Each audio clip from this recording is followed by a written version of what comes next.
네, 안녕하세요. 이 박사 지혜입니다.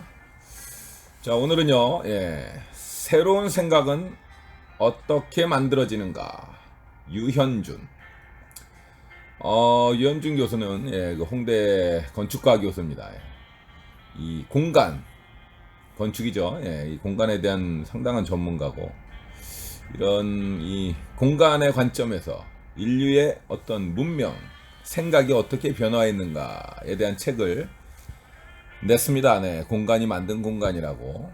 네, 그 책의 내용 중에 핵심적인 부분들을 요약을 해서 말씀을 한번 드려보기로 하겠습니다. 새로운 생각은 어떻게 만들어지는가? 수렵 채집 시대의 인간은 동물과 별반 다르지 않았다. 먹이를 찾아서 이동하고 최소한의 쉼터를 찾아서 쉬었다.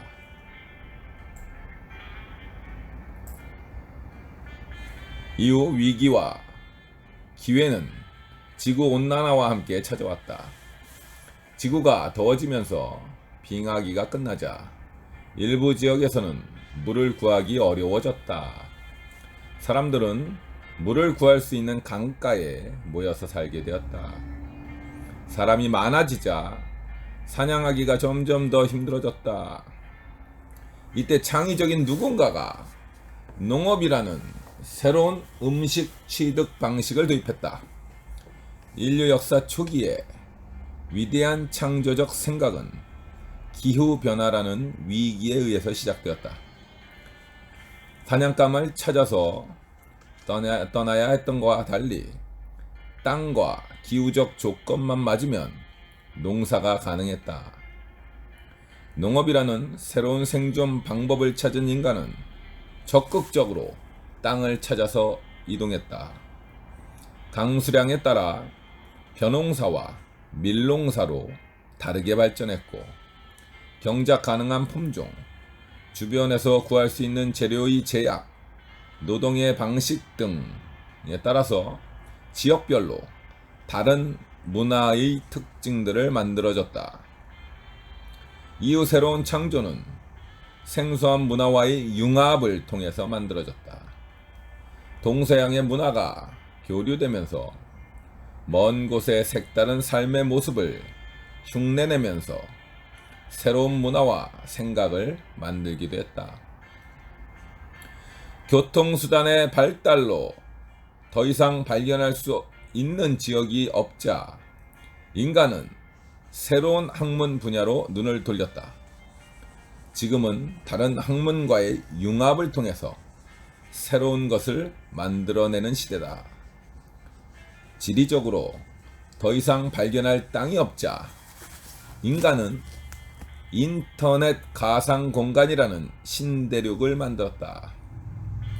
창조적인 인간은 항상 새로운 생각들을 만들어 왔고 앞으로도 그럴 것이다. 새로운 생각은 시대에 따라서 다양한 모습으로 나타나지만 크게 두 가지 원리가 있다. 첫째는 제약이고 둘째는 융합이다.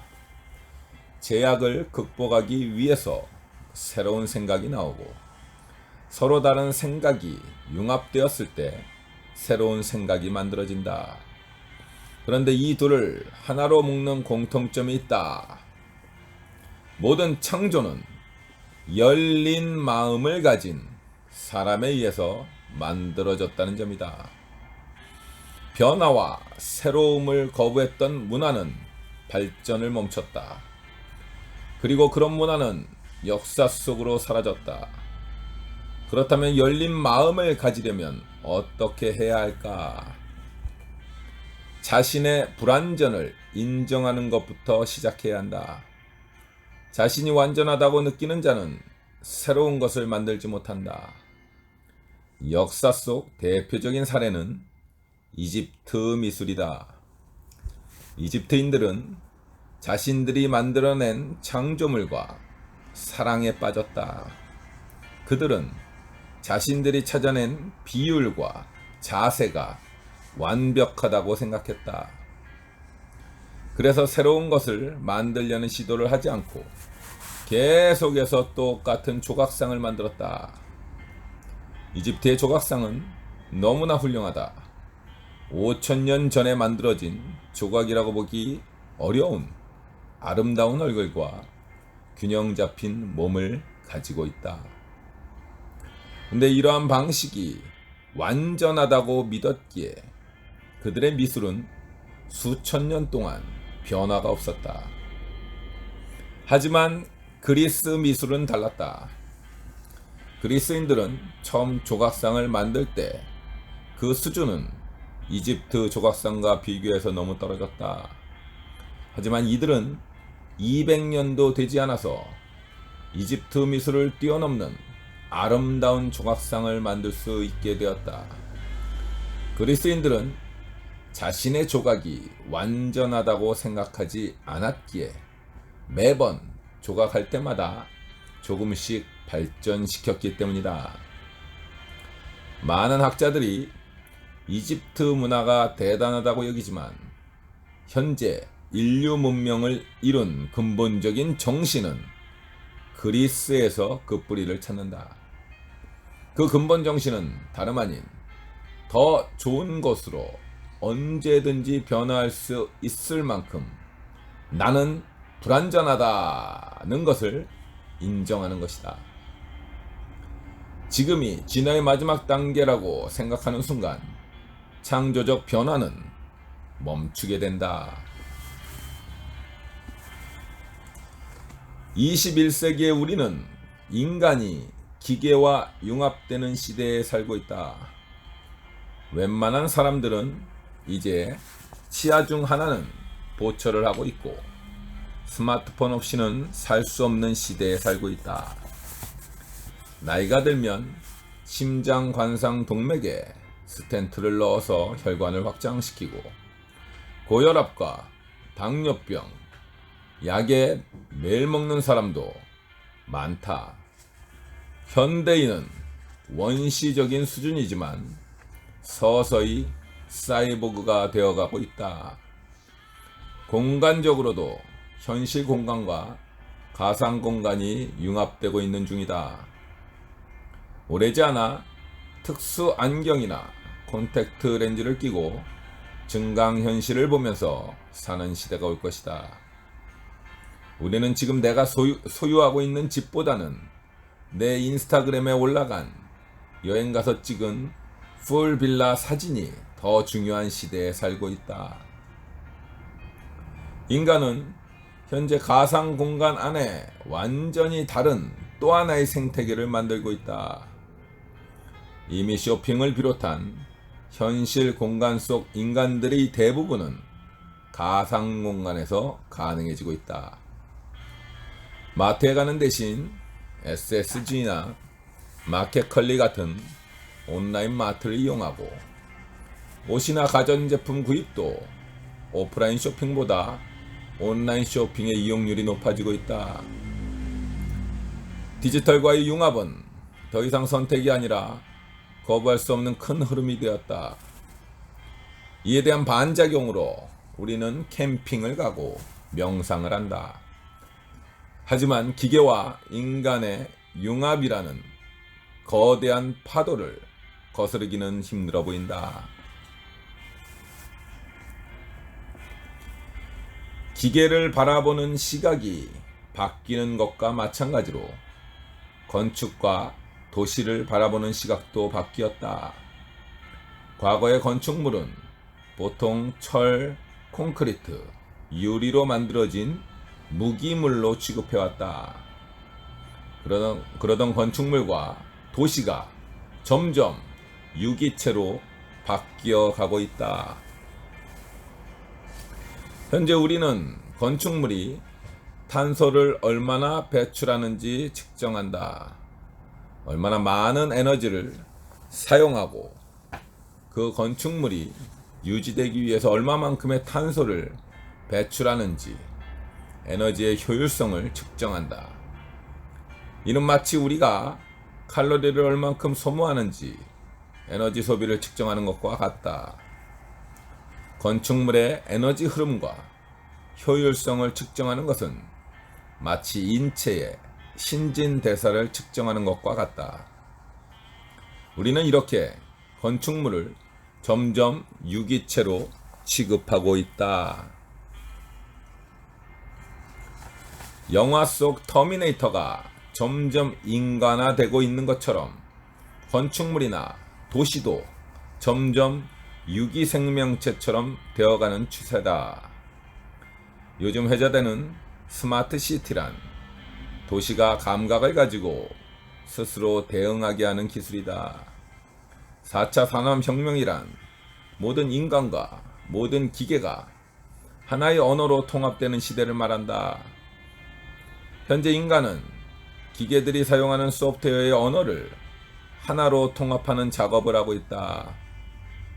조만간 하나의 소프트웨어로 언어를 통합되면 모든 기계가 서로 소통할 수 있게 된다. 인간 간의 언어는 국가별로 다른 언어가 사용된다.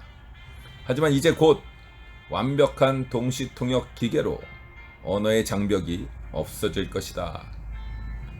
마지막으로 남은 인간과 기계 간의 소통은 완벽한 음성인식 기술로 소통의 장벽이 없어질 것이다. 미래 시대의 표준어는 지리적으로 결정되지 않고 컴퓨터와 소통되는 언어가 표준어가 될 것이다. 지난 25년간 인터넷이 영어를 전 세계의 공통 언어로 통합했듯이 음성 언어 역시 인공지능에 맞추어서 표준화가 정립될 것이다. 그런 시대가 되면 인간과 기계의 경계가 모호해지고 가상 공간과 실제 공간 사이의 경계도 모호해지고 인간의 몸과 인간을 둘러싸고 있는 도시 공간 사이의 경계도 모호해질 것이다. 다가올 시대에는 디지털 기계와 아날로그 인간의 융합이 있는 곳에 새로운 생각이 탄생할 것이다. 하지만 역사를 통해서 배웠듯 기술에만 의존하면 다양성이 사라진다. 우리는 이를 경계해야 한다. 디지털과의 융합은 이루어지겠지만 동시에 아날로그적 인간성을 포함시켜야 한다. 실패한다면 우리는 기계적 획일성에 매몰될 것이다.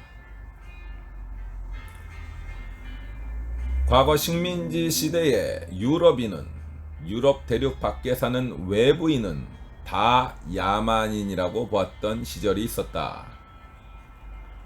21세기 우리는 인간과 기계로 나누어 본다.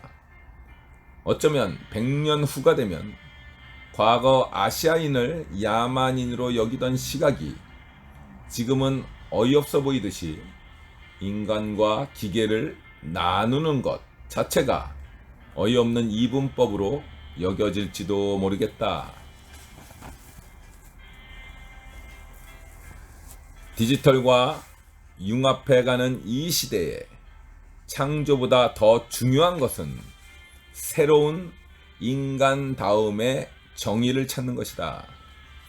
이 과정 중에 우리가 지난 수백 년간 당연하게 여기면서 살아왔던 방식에 대해서도 의문을 가지게 될 것이다. 기술이 발전하고 새로운 삶의 형태가 나오면 인간의 가치관이 바뀌고 인간다움도 바뀐다. 예를 들면 현재 결혼은 사랑하는 사람과 해야 하는 것으로 알고 있다. 수많은 소설, 드라마에서 그렇게 이야기하고 있기 때문이다. 하지만 그런 세상은 불과 몇백 년 정도밖에 되지 않았다. 1800년대 조선시대 사람들이 지금처럼 자유연애를 하고 결혼하고 부모를 모시지 않고 사는 모습을 본다면 깜짝 놀랄 것이다. 지금은 비인간적이라고 생각하는 정략 결혼을 100년 전에는 연애 결혼보다 더 자연스럽게 받아들였다. 우리가 가지고 있는 대부분의 가치관은 18세기 근대 계몽주의의 산물이다. 우리나라도 불과 30여 년 전만 하더라도 남편이 큰아들이면 부모님을 모시고 살지 않는 것을 상상하기 어려웠다. 그러나 지금은 그렇게 사는 것을 상상할 수 없다. 앞으로 30년 후에는 또 다른 가치관을 갖게 될 것이다. 인간은 항상 각 시대마다 그 시대의 인간성을 찾아왔다. 이집트 시대의 노예, 중세 시대의 농노, 근대 산업의 노동자, 현대 사회의 소비자들은 항상 나름의 가치와 존엄을 찾았다. 다행스럽게도 큰 방향에서 인간의 존엄은 더 많은 사람이 혜택을 받고 더 커지는 추세다. 디지털과 융합될 시대는 기술이 너무 압도하기 때문에 개인이 사라지고 획일화될 가능성은 높다. 과연 인간다움은 어디에서 오는가? 라는 질문을 던지는 것이 새로운 생각을 만드는 것보다 더 중요하다. 인간다움이 어디에서 오는지 살펴보려면 모든 것이 급격하게 변화하는 세상에서 변하지 않는 것을 구별해내는 눈이 필요하다. 앞으로 사회도 변하고 가치관도 변하고 인간다움도 변할 것이다. 하지만 과연 변하지 않는 것은 무엇일지 생각해 본다면 우리 자신을 더 많이 이해할 수 있게 될 것이다. 역사 속에서 새로운 생각은 위기와 다름에서 시작했다. 위기와 다름은 보통 갈등과 충돌을 야기한다. 그런데 갈등과 충돌이 있다고 자동적으로 새로운 생각이 만들어지지 않는다. 새로운 생각은 갈등과 충돌을 화합시키려는 마음이 있을 때 만들어진다.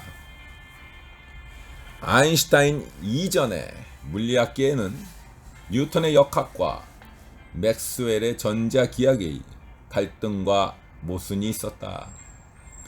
아인슈타인이 위대한 이유는 단순히 물리학에 내재된 모순과 갈등을 찾아내서가 아니라 그 갈등을 봉합할 수 있는 새로운 시각을 찾아서다.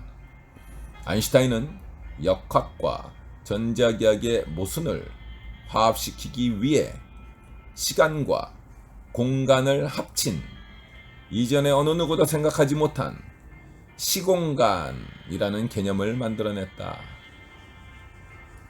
인간과 기계의 융합, 아날로그와 디지털의 융합, 실제와 가상의 융합이 절실한 시대에 우리에게 필요한 것은 기존의 가치관을 넘는 새로운 생각이다.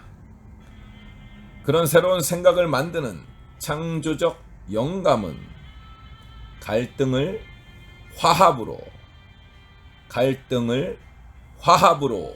이끌고자 하는 마음에서 시작된다. 라차차 화이팅! 신바람 이박사였습니다.